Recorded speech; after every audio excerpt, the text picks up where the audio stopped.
Assalamu alaikum. I hope you are happy with your family. I'm Ariful Islam, the founder of Practice English. Free English Foundation কোর্সের 35তম লেসনে আপনাকে স্বাগতম।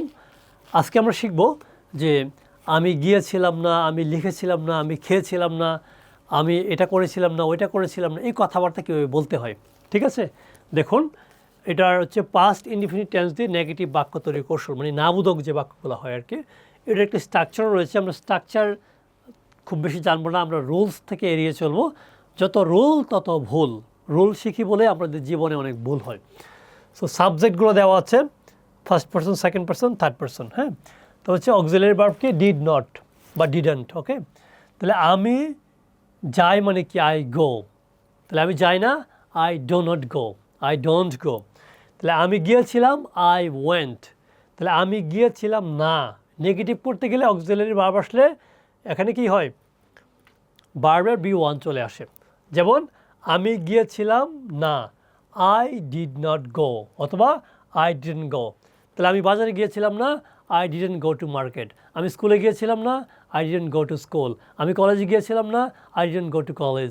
আমি মসজিদে গিয়েছিলাম না, I didn't go to mosque. Okay, এরকম করে। তারপর হচ্ছে আমি খেলেছিলাম, আই ডিডন্ট, আই প্লেড, আমি খেলেছিলাম। তাহলে আমি খেলিনি, I did not play, I didn't play. আমি খেলেছিলাম না, আই ডিডন্ট প্লে।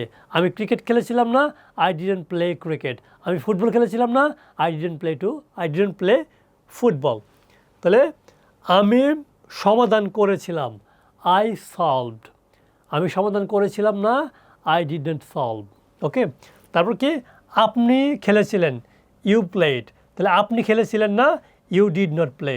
আপনি পান করেছিলেন না, ইউ ডিড নট ড্রিঙ্ক। আপনি সমাধান করেছিলেন না, ইউ ডিড নট সলভ। আপনি গিয়েছিলেন না, ইউ ডিড নট গো। ওকে, তারা গিয়েছিল না, দে ডিড নট গো। তাহলে সে গিয়েছিল, হি ডিড নট রিড।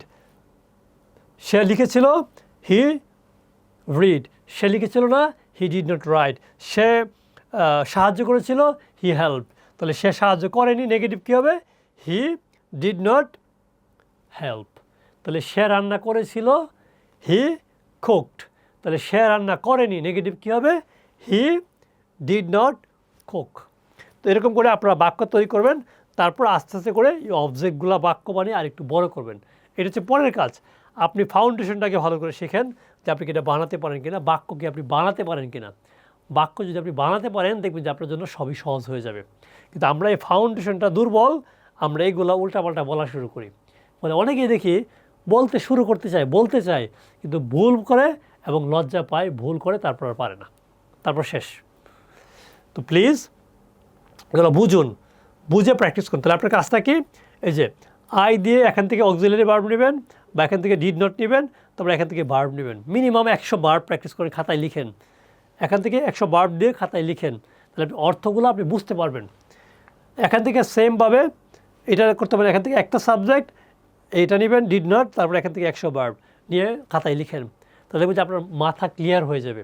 আপনি প্রশ্ন করতে পারবেন, আপনি নেগেটিভ উত্তর দিতে পারবেন, এবং আপনার জন্য ইংলিশটা সহজ হওয়া শুরু করবে ইনশাআল্লাহ। তারপরে দেখুন আমাদের এখানে এটাকে ব্যবহার করে আমরা অনেকগুলো বাক্য এখানে লিখেছি, ইংলিশ বাক্য, এবং সেগুলোর ইংলিশটা আমি এখানে বাংলাটা দিয়ে দিয়েছি। এবং এগুলো খুবই গুরুত্বপূর্ণ, আমরা কিন্তু বলে থাকি। যেমন আমি গতকাল স্কুলে যাইনি, তাহলে কী হবে, I did not go to school. সে বইটি পড়েনি, he did not read the বুক।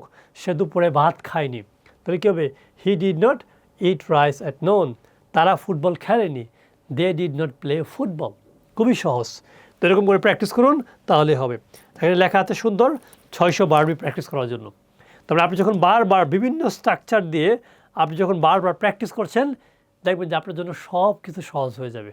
আপনি প্রশ্ন করতে পারবেন, উত্তর দিতে পারবেন। কারণ আমরা প্রত্যেকটা টেন্স ধরে ধরে আমরা অ্যাফার্মেটিভ বাক্য শিখছি, নেগেটিভ বাক্য শিখছি, আমরা ইন্টারোগেটিভ বাক্য শিখছি, এবং WH বাক্য তৈরি করার চেষ্টা করছি। তারপরে কোনো কিছুই কিন্তু বাদ পড়ছে না, কিন্তু সমস্যা হবে যদি আপনি প্র্যাকটিসটা না করেন। ঠিক আছে, সো প্র্যাকটিসটা করুন। এটা ইংরেজি শেখার এর চেয়ে ভালো বিকল্প আর নেই প্র্যাকটিস ছাড়া, এবং এই সিস্টেম ছাড়া। সো প্লিজ আপনারা এইভাবে প্র্যাকটিস করুন। আর কারো যদি বইটা লাগে, এই বই থেকেই ক্লাসগুলো নেওয়া হচ্ছে কিন্তু, সো আপনার বইটাও সংগ্রহ করতে পারেন। বাট এই বইয়ের ফ্রি PDF কিন্তু আমি দিচ্ছি ফ্রিতে।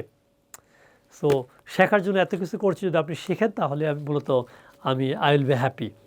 ওকে, কারণ আমি কোটি কোটি মানুষকে ইংলিশ শেখাতে চাই, যেহেতু আমি ইংলিশে দুর্বল ছিলাম।